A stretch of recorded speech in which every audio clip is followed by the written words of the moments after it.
கற்றதனால் ஆய பயனென்கொல் வாலறிவன் நற்றால் தொழார் எனின். ஒரு சிறிய நகரத்தில் விஜய் என்ற மாணவன் வாழ்ந்து வந்தான். அவன் பள்ளியில் மிகவும் புத்திசாலி. எல்லா தேர்வுகளிலும் முதல் மதிப்பெண் பெறுவான். ஆனால் அவனுக்கு ஒரு குறை இருந்தது. அவன் ஆசிரியர்களை மதிக்காமல் பேசுவான். நண்பர்களுக்கு உதவவும் மாட்டான்.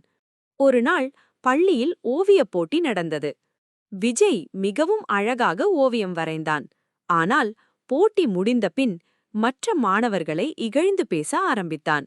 அதை கவனித்த ஆசிரியர் மெதுவாக கூறினார், விஜய், அறிவு மட்டும் இருந்தால் போதாது. அதற்கு பணிவும் நல்ல மனமும் சேர வேண்டும். அப்போதுதான் கல்விக்கு உண்மையான மதிப்பு கிடைக்கும்.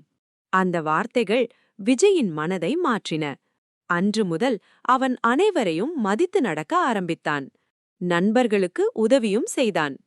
அதன் பிறகுதான் அவன் உண்மையான நல்ல மாணவனாக மாறினான்.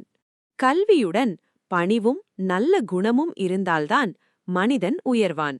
தினம் ஒரு குரல். நம்ம கற்போம் குரல் விளக்கம் சேனலில்.